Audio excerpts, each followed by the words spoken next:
this is a really bad time for discussion, debate, opposition, especially to the Ukraine conflict. The conflict in Ukraine, NATO's war in Ukraine, the U.S. proxy war in Ukraine, let's call it for what it is. It has been a watershed moment in the repressive apparatus that is the U.S. and collective West surveillance regime.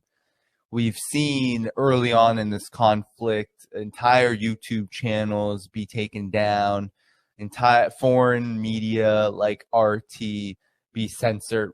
We've had social media become even more stifling, algorithms become more hostile, and of course these big tech monopolies literally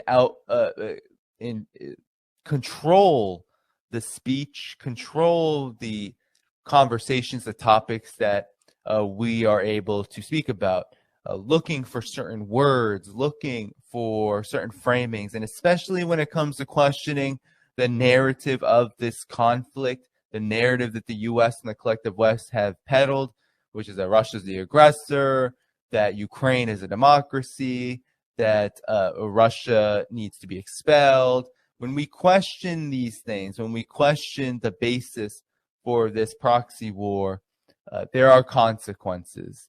I want to show you a friend of mine who has helped this channel out mightily. You might know them as Loa Socialisti out here in the chat. If you tune into the live streams, you probably won't be able to see this, but I'm just pulling it up. It's Dmitry Lascaris, who I'm going to try to get on the show soon. He's a lawyer, an activist. I believe he's run for office out in Canada. He's a very articulate person. He's just been to Russia, and he's going now on a tour, speaking tour across Canada, talking about his experience, talking about the Ukraine conflict. And so he is being attacked by pro-Ukrainian forces. He's being attacked by Russian opposition as well, folks who are, totally in line with U.S. policy on Russia. And he says here, unfortunately, due to pressure tactics from persons who support the escalation of the Ukraine war, he had a venue of his cancel an event at the last moment in Toronto. So I'm just going to play some of these stories. Hold on one second. I want to play the volume. So this is what's happening with him, and I'll put the volume on now. These are the forces that are having him censored. They're going to each of his events and trying to get his events canceled because he has an opposing viewpoint. And this is them trying to debate him. Just listen to this. Saying about peace, right? This tour, whole tour is about it. Why don't you tell Russians to go out from Ukraine? Well, I could ask you, why don't you tell the American government to undo the peace? Who made the first move? Was it the American government or the Russian government in Ukrainian territory? Why don't you tell the NATO governments to honor the promise not to include Ukraine in NATO? Who's the one killing innocent people? There are many promises. The Ukrainian government is also... Really? The level of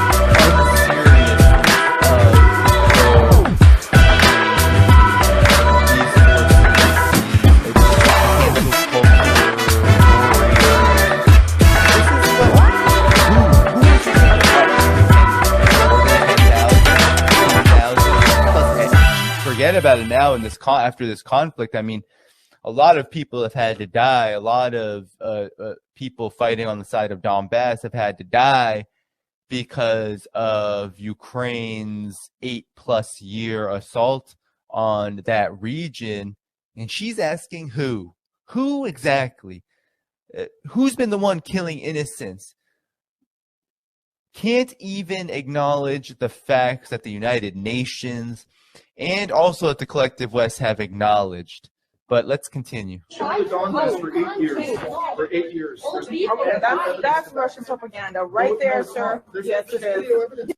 Just Russian propaganda. The truth. It's all Russian propaganda. If you say anything that dispels or challenges lies. It's all Russian propaganda. So this is the level of analysis, and these are the same people that are canceling people like Dmitry Lascaris. But they're just trying to cancel him.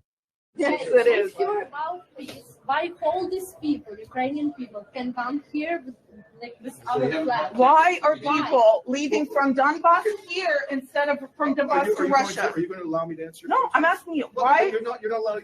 You're not asking me. You're lecturing I'm asking you. I'm I'm going to asking answer you, why are the Donbass people leaving from here, from Donbass to the Western world instead of Russia? How many of them are going to I was just in Russia? Ukraine and Russia, and I interviewed people from the Donbass, and they told me that they did not want anything to do with Russia, and they wanted to go to Russia.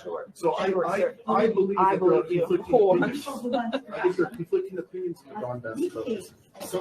So he's saying, and this is the truth. Look, let's be honest here. This is ridiculous.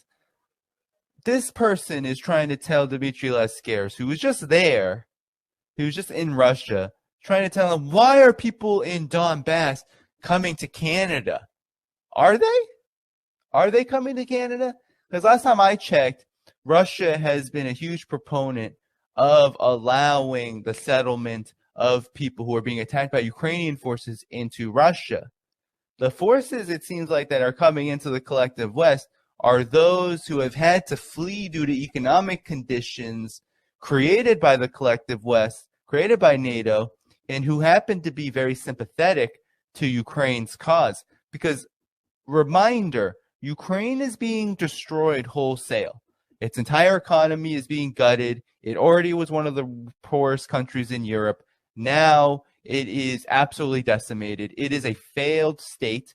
It does not have an economy. The United States is essentially propping up, in Europe, is essentially propping up whatever is supposed to be its economy.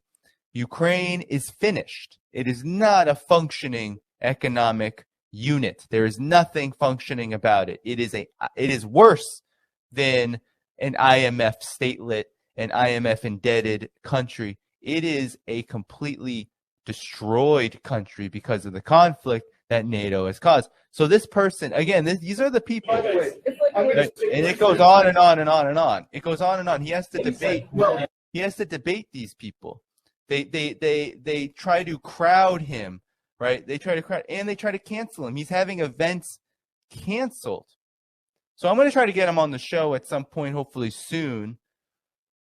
But the point of the matter is, fact of the matter is that this is the environment. These are the conditions that we live in right now. You have people like Dmitry Lascaris trying to just tell the truth about his visit to Russia, being harassed, being canceled, having pressure tactics of don't let him speak at your university or your venue, right? Because he's not sufficiently anti-Russia. Mike Jones of I.O. Gray completely taken off of YouTube because he is in Russia giving a perspective that the collective West doesn't allow in the mainstream media. And this is, I think, important to all of us. We are all, no matter what we're doing, how we're doing it, when we do forward a narrative that challenges NATO domination, that challenges this war, that challenges the basis for this war, that highlights the dangers of it, and that makes the connections to the larger world order, the situation that is developing, all of its contradictions. It drives them nuts. It drives the ruling elite mad, and they begin to use their massive control over the information apparatus as another weapon of war. They begin to assert their control and use the information apparatus as another weapon of war. And that's what has happened. And that's what's going to continue to happen.